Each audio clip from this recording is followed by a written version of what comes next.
이 시간에는 구원받는 사람들이 모인 교회 공동체라는 제목으로 말씀을 함께 나누기를 원합니다. 본문 말씀 바로 앞단락에 오순절 베드로의 설교를 듣고 신도들의 수가 3,000이나 늘었답니다. 말씀을 듣고 예수 그리스도를 믿고 구원받은 사람들이 모여 교회가 되었습니다. 교회는 예수 그리스도로 인해 구원받는 사람들의 모임입니다. 아이가 잘 자라려면 좋은 가정이 필요하고 또 돌봄이 필요하고 양육을 받아야 합니다. 육으로 태어난 아이가 잘 자라려면 가정이 필요한 것처럼 영으로 태어난 아이가 잘 자라려면 성장하려면 좋은 교회가 필요합니다. 교회는 예수님을 따르는 그리스도인들의 모임이고 그리고 그 그리스도인들이 신앙이 성장하기 위해서는 꼭 필요한 곳입니다. 예수님의 제자 베드로가 설교할 때 성령님께서 역사하셨습니다. 많은 사람들이 회개하고 세례를 받고 하나님께 돌아오는 역사가 일어났습니다. 그리하여 초대교회가 탄생하였습니다. 초대교회인 에루살렘 교회는 예수님을 주와 그리스도로 믿는 공동체였습니다. 하나님께서는 예수 그리스도로 인해 구원받은 사람들이 모인 교회는 어떤 공동체인지 우리에게 오늘 말씀하십니다. 첫 번째, 구원받는 사람들이 모인 교회 공동체는 사도들의 가르침을 잘 듣는 공동체입니다. 본문 사도행전 2장 42절 상반절 앞부분 말씀입니다. 우리 다 함께 읽겠습니다. 그들이 사도의 가르침을 받아. 아멘. 예수님께서 하신 사역을 축약하면 마태복음 4장 23절과 마태복음 9장 35절에 기록되어 있습니다. 마태복음 4장 23절 말씀입니다. 예수께서 온 갈릴리에 두루 다니사 그들의 회당에서 가르치시며 천국 복음을 전파하시며 백성 중에 모든 병과 모든 약한 것을 고치시니. 예수님께서는 공생의 기간 동안에 가르치시고 전파하시고 병들고 약한 자들을 고쳐주셨습니다. 성령님의 권능이 함께하는 사도들도 예수님처럼 예수 그리스도의 복음을 가르쳤고 전파하였고 병들고 약한 자들을 고쳐주었습니다. 오늘 본문 말씀 바로 앞단락에 베드로의 오순절 설교 내용이 있습니다. 베드로는 요엘서 말씀을 인용하여 하나님 아버지께서 예수님이 받은 성령을 마가의 다락방에 모여있던 사람들에게, 예수님을 따르는 사람들에게 부어주셨다라고 선포합니다. 그리고 다윗의 시편 말씀을 인용하여 하나님이 예수님을 주와 그리스도가 되게 하셨다고 선포했습니다. 이스라엘 백성들에게 너희가 십자가에 못 박은 이 예수를 하나님이 주와 그리스도가 되게 하셨다라고 설교했습니다. 거기에 모인 사람들이 베드로의 설교를 듣고 마음이 찔렸습니다. 베드로는 직업이 어부였습니다. 별로 배우지도 못한 배움이 짧은 사람이었습니다. 그 베드로가 성령의 임재를 경험하고 성령으로 충만하게 말씀을 선포할 때 사람들의 마음이 찔렸습니다. 마음이 찔렸다는 헬라어 카타누소는 뚫다, 찌르다는 의미를 담고 있습니다. 요한복음 19장 34절에 한 군인이 예수님의 옆구리를 창으로 찔렀습니다. 피와 물이 나왔습니다. 창에 찔린 것처럼 카타누소는 심령의 깊은 곳이 찔렸다는 의미입니다. 베드로 저 사람이 내 죄를 어떻게 알지? 너무 양심이 찔려서 어찌 해야 할지 몰라 사람들의 입에서 탄식이 흘러나왔습니다. 베드로의 설교를 듣고 있던 사람들이 베드로와 제자들에게 묻습니다. 우리가 어떻게 해야 하겠습니까? 탄식하며 묻습니다. 그때 베드로는 말합니다. 사도행전 2장 38절 말씀입니다. 우리 다 함께 읽겠습니다. 베드로가 이르되 너희가 회개하여 각각 예수 그리스도의 이름으로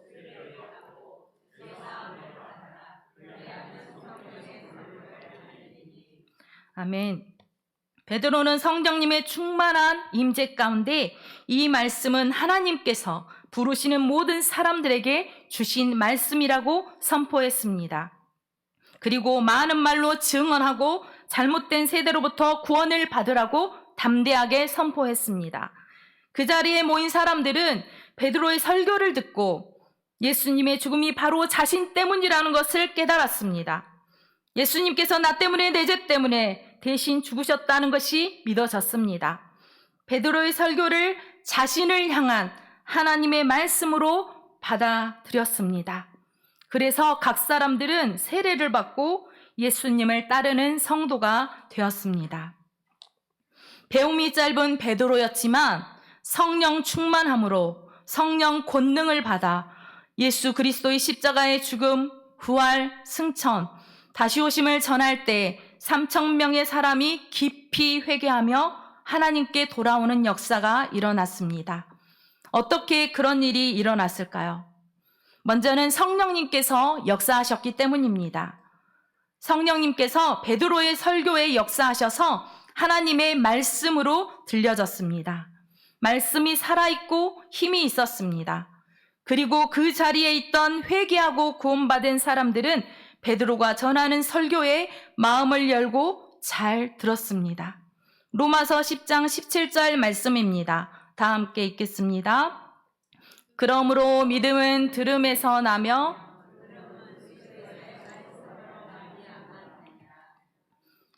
하나님의 말씀을 경청했습니다.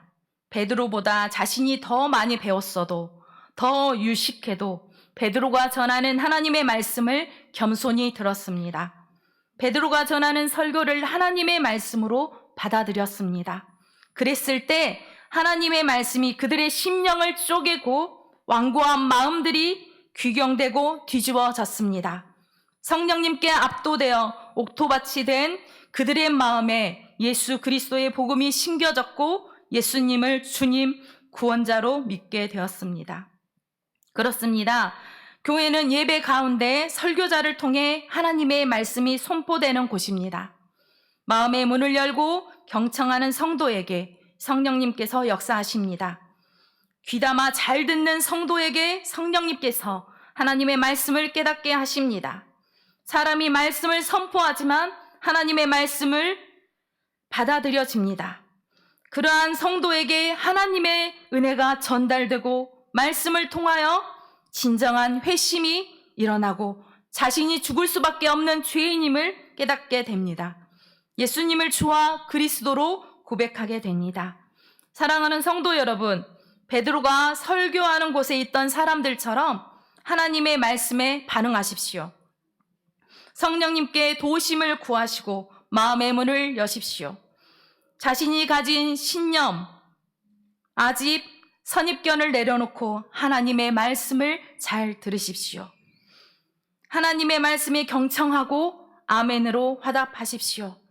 하나님은 은혜를 구하며 순전한 마음으로 하나님의 말씀에 경청하는 성도 여러분에게 마음에 울림이 있게 하실 것입니다. 믿음을 부어주실 것이며 날마다 새롭게 하실 것입니다. 말씀을 통하여 심령이 변화되고 하나님의 사람으로, 믿음의 사람으로 담대하게 살아가게 하실 것입니다.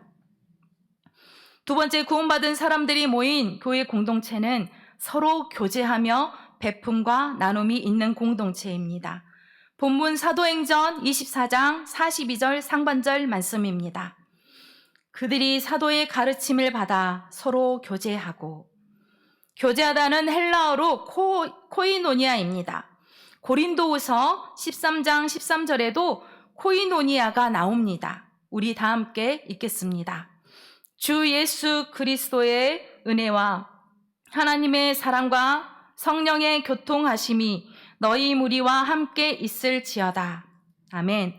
이 말씀은 예배 마지막에 하는 축도 내용입니다. 여기에서 코이노니아가 교통하심으로 번역되었습니다. 새 번역에는 사귐으로 번역되었고 공동 번역에는 친교로 번역되었습니다.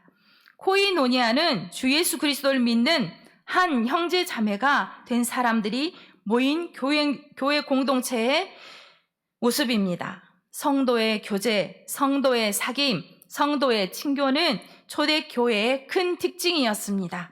본문 44절에서 45절에는 코이노니아를 더 구체적으로 더 폭넓게 이야기하고 있습니다. 사도행전 2장 44절에서 45절 말씀입니다. 우리 다 함께 읽겠습니다. 믿는 사람이 다 함께 있어 모든 물건을 서로 통용하고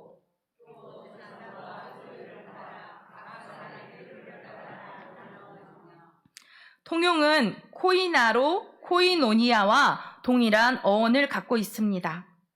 본문 2장 42절의 교제 코이노니아와 44절의 통용 코이나 사이에 43절의 말씀이 있습니다. 사도행전 2장 43절 말씀입니다. 표준 새번역입니다. 다 함께 읽겠습니다. 사람들을 통하여 기이한 일과 표적이 많이 일어났다. 그리하여 모든 사람에게 두려운 마음이 생겼다. 베드로를 비롯하여 사도들은 오순절에 성령을 받고 성령의 권능을 받았습니다. 성령의 권능이 함께 하셨기 때문에 사도들이 계속해서 놀라운 일과 기적을 많이 일으켰습니다. 사도들은 하나님께서 주신 놀라운 은사를 교회 공동체를 위하여 사용하였습니다. 교회 공동체의 유익을 위하여 사용하였습니다. 교회 공동체 안에 다른 성도들을 위해 사용하였습니다. 비슷한 말씀이 사도행전 4장에도 나옵니다. 사도행전 4장 32절에서 35절의 말씀입니다. 다 함께 읽겠습니다. 믿는 무리가 한 마음과 한 뜻이 되어 모든 물건을 서로 통용하고 자기 재물을 조금이라도 자기의 것이라 하는 이가 하나도 없더라. 사도들이 큰 권능으로 주 예수의 부활을 증언하니 우리가 큰 은혜를 받아 그 중에 가난한 사람이 없으니 이는 밭과 집 있는 자는 팔아 그 판 것의 값을 가져다가 사도들의 발 앞에 두매 그들이 각 사람의 필요를 따라 나누어 줌이라. 아멘. 예수님을 주와 그리스도로 믿는 성도들의 삶의 가치관이 바뀌었습니다. 33절에 사도들의 가르침을 받은 많은 성도들이 은혜를 받았습니다. 은혜를 받은 성도들 안에 가난한 성도들을 향한 사랑의 마음이 생겼습니다. 공동 번역에는 서로 교제하고가 서로 도와주고로 번역되어 있습니다. 말씀에 은혜를 받은 성도들에게 성령님께서 가난한 성도를 돕고 싶어하는 마음을 주셨습니다. 자기의 소유를 팔아 가난한 성도를 위해 사용해 달라고 사도들 앞에 가져다 놓았습니다. 예전에는 자신의 것을 꼭 움켜쥐고 있었는데 사도들이 선포한 말씀을 듣고 회심하였습니다. 예수 그리스도를 믿어 새롭게 되니 자기에게 가장 소중한 것이 바뀌었습니다. 나누고 베풀며 살고 싶어졌습니다. 재산과 소유에 대한 욕심을 버리게 되었습니다. 이것은 내 것이 아닌 하나님의 것이다. 하나님께서 나에게 맡기신 것이다. 자신이 가진 것을 사도들에게 줘서 교회 형제 자매와 나누고 함께 사용했습니다. 자기 것을 포기할 때 모두가 부유해졌습니다. 교회 가운데 베품과 나눔이 풍성했기에 가난한 사람이 한 사람도 없게 되었습니다. 초대교회 안에는 서로 교제하며 서로 베풀고 서로 나누는 사랑으로 가득했습니다. 사랑하는 성도 여러분, 우리 장수교회도 초대교회처럼 예수 그리스도 안에서 한 마음과 한 뜻이 된 공동체입니다. 주님의 사랑을 받은 성도로서 서로 사랑으로 교제하시길 원합니다. 맡긴 담을 넣으신 예수 그리스도를 본받아서 다른 사람들에게 성도들에게 마음의 문을 여시고 사랑의 교제를 나누십시오.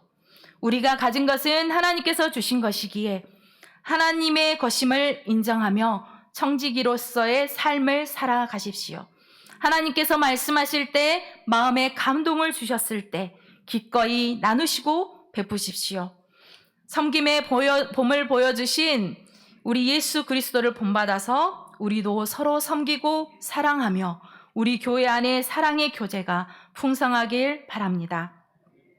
세 번째, 구원받은 사람들이 모인 교회 공동체는 성도들과 함께 성찬을 하며 구원의 기쁨을 누리는 공동체입니다.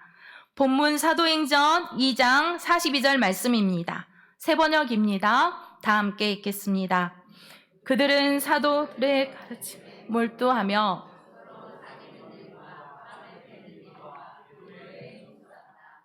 아멘.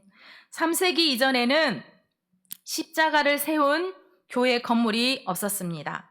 초대교회는 지금처럼 교회 건물이 없었습니다. 초대교회 예루살렘 교회 성도들은 유대인들이었습니다. 그러하기에 구약 성경에 약속하신 메시아가 예수님이시고 예수 그리스도께서 이 땅에 오셨기에 약속이 성취되었다고 보았습니다. 유대 그리스도인들은 성전에 모이기를 힘썼습니다. 성전과 회당에 모여서 하나님께 예배드리고 말씀을 읽고 배웠습니다. 본문 2장 46절에서 47절 상반절 말씀입니다. 표준 새번역입니다. 그리고 날마다 한 마음으로 성전에 열심히 모이고 집마다 빵을 떼면서 순수한 마음으로 기쁘게 음식을 먹고 하나님을 찬양하였다. 학자들에 의하면 성도들 중 어느 집에 20-30명이 모여서 같이 모였다고 합니다. 성도들 중 큰 집을 가진 성도의 집에 모였을 것입니다. 교회 건물이 아닌 성도의 집이 작은 교회가 되었습니다. 공동 번역에는 집집마다 돌아가며라고 번역되어 있습니다. 지금 구역 예배처럼 집집마다 모여서 함께 모였습니다. 베드로가 설교할 때 3,000명이나 교인이 생겼기에 많은 가정집에서 모였을 것입니다. 성도들이 함께 모여 사도들의 가르침을 받고 서로 교제하며 떡을 떼었습니다. 떡을 뗐다는 것은 성찬을 의미합니다. 성찬은 예수 그리스도의 고난과 십자가의 살찌기심을 기념하는 예식입니다. 초대교회 성도들은 지금처럼 약식으로 빵 한 조각을 먹은 것이 아니었습니다. 예수님께서 제자들과 마지막 식사를 하실 때 성찬을 베푸셨습니다. 누가복음 22장에 의하면 예수님은 떡을 떼어서 제자들에게 주시며 이것은 너희를 위하여 주는 내 몸이다. 이것을 행하여 나를 기억하라고 말씀하셨습니다. 그리고 저녁 식사를 마치신 후에 이 잔은 너희를 위하여 흘리는 내 피로 세우는 새 언약이다라고 말씀하셨습니다. 예수 그리스도의 몸과 피의 의미를 생각하며 떡을 떼는 성찬은 초대교회의 평범한 일상이었습니다. 예수님이 제자들과 함께 식사하신 것처럼 함께 모여서 떡을 떼며 함께 기뻐하며 음식을 나누었습니다. 성찬을 통하여 예수님의 고난과 십자가의 죽으심, 부활을 기억하며 그 은혜에 감사했습니다. 46절의 기쁨은 주체할 수 없는 기쁨을 의미합니다. 핏값으로 사신 교회 안의 성도들이 예수 그리스도로 인한 구원에 감격하며 하나님이 주시는 주체할 수 없는 기쁨을 누렸습니다. 지금 형편이 어려워도 성도들과 함께 모이면 기쁨이 넘쳤습니다. 초대교회 안에 유대인이나 이방인이나 주인이나 종이나 부자나 가난한 자나 남자나 여자나 차별이 없었습니다. 서로 차별하지 않고 그리스도 안에서 하나가 된 형제 자매였습니다. 그리스도의 보혈의 피로 용서받은 하나된 공동체였습니다. 초대교회는 기쁨으로 하나님을 찬양하며 예배했습니다.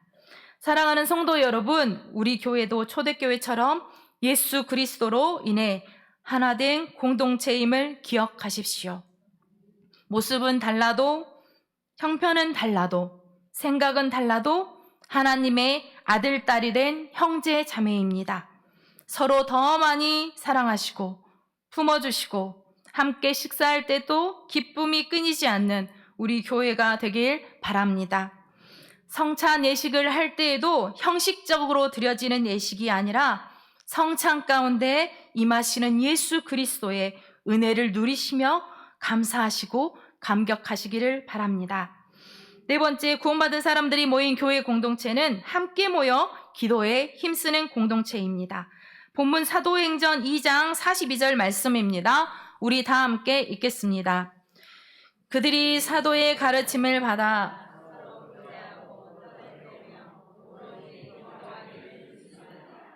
아멘.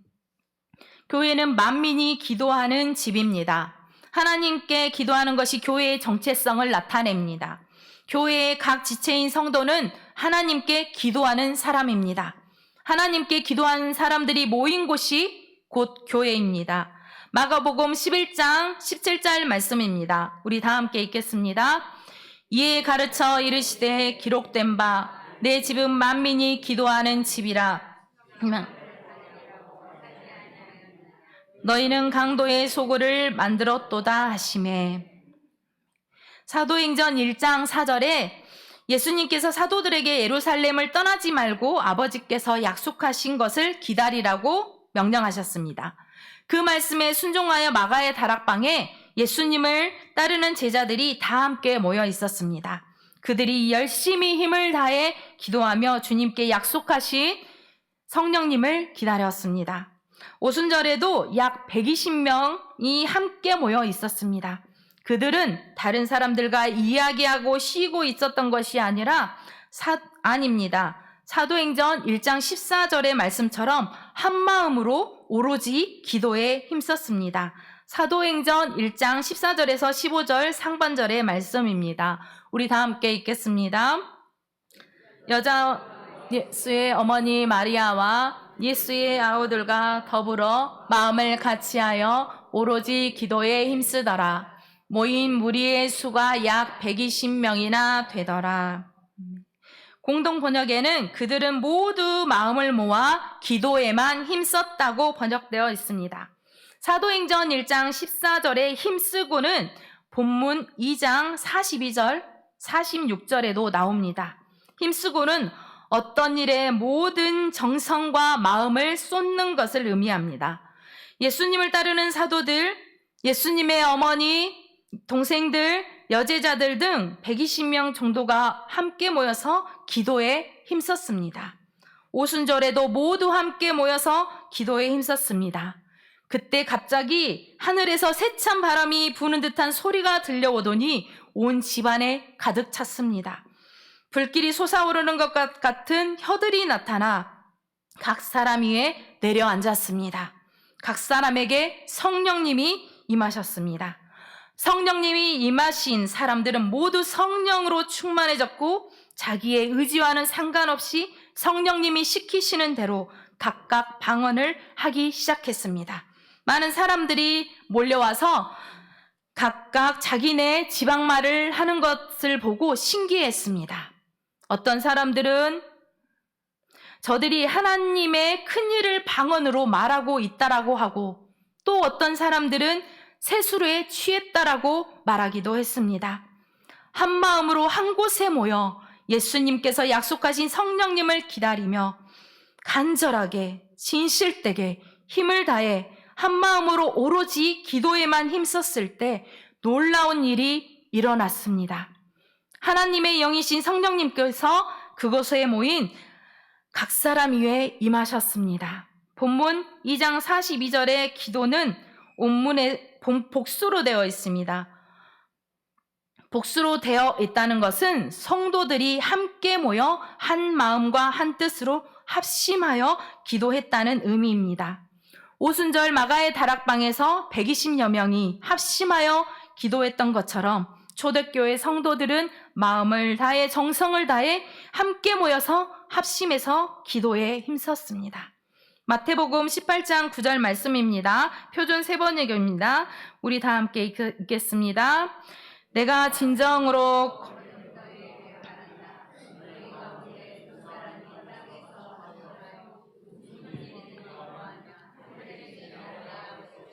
그들에게 이루어 주실 것이다. 아멘. 예수님께서 말씀하십니다. 두 사람이 합심하여 기도할 때 하나님께서 이루어 주실 것입니다. 하나님께서 성도의 기도를 잊지 않고 응답하실 것입니다. 성도들이 온 마음과 정성을 다해 드리는 기도에 힘이 있습니다. 능력이 있습니다. 사랑하는 성도 여러분, 우리는 숨을 쉬지 않으면 죽습니다. 숨을 쉬지 못하면 서서히 죽어가는 것처럼 기도하지 않으면 우리의 영은 서서히 죽어갑니다. 이처럼 기도를 멈추는 것은 죽음의 길로 가는 것입니다. 하나님은 정성과 마음을 쏟는 성도의 기도를 들으시고 응답하십니다.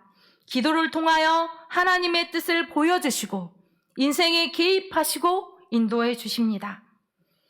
사랑하는 성도 여러분, 순결한 마음으로 온 마음과 정성을 다해 기도하십시오. 무엇보다 오늘 본문의 말씀처럼 교회에서, 구역에서 예배드릴 때, 기도회를 할 때 온 마음과 정성을 다해 하나님의 뜻을 구하십시오. 하나님의 뜻에 합당한 기도를 할 수 있도록 성령님께서 기도를 인도해 주시길 기도하십시오. 성도 여러분의 기도를 통하여서 하나님은 일하실 것입니다. 기도하는 우리 교회를 통하여서 이 땅 가운데 하나님이 선하신 뜻을 이루실 것입니다. 구원받은 사람들이 모인 교회 공동체는 하나님의 말씀을 잘 듣고 경청하는 공동체입니다. 선포되는 말씀을 하나님의 말씀으로 받아들이고 믿음이 자라가고 말씀에 순종합니다. 그리고 서로 교제하고 베품과 나눔이 있어서 사랑으로 풍성한 공동체입니다. 서로 차별하지 않고 성찬을 통하여 구원의 기쁨을 누리는 공동체입니다. 또 구원받은 사람들이 모인 교회 공동체는 함께 모여 기도에 힘쓰는 공동체입니다. 모이기를 힘쓰며 합심하여 하나님께 온 마음을 쏟으며 기도에 힘쓰는 공동체입니다. 하나님의 뜻을 구하며 그 뜻이 이루어지기를 원하는 공동체입니다. 사랑하는 성도 여러분, 우리 장수교회가 이런 교회가 되길 원합니다. 하나님의 말씀에 경청하고 그 말씀이 성도의 삶을 변화시키고 날마다 새롭게 되기를 원합니다. 구원받은 자로서 합당한 삶을 살아갈 수 있도록 말씀이 이끄시기를 원합니다. 서로 사랑하고 교제하며 서로 베풀고 나누는 성도님들 되시길 바랍니다. 교회 안에서 차별하지 않고 서로 귀하게 여기시길 바랍니다. 성찬 예식에 참여할 때마다 우리를 위해 피 흘리시고 몸이 찢기신 예수 그리스도의 고난과 십자가의 은혜에 감사하시고 구원의 기쁨을 누리십시오. 합심하여 기도에 힘쓰는 우리 교회가 되길 바랍니다. 그래서 죽어가는 영혼들이 하나님 품에 안기길 바랍니다. 다 함께 기도하겠습니다.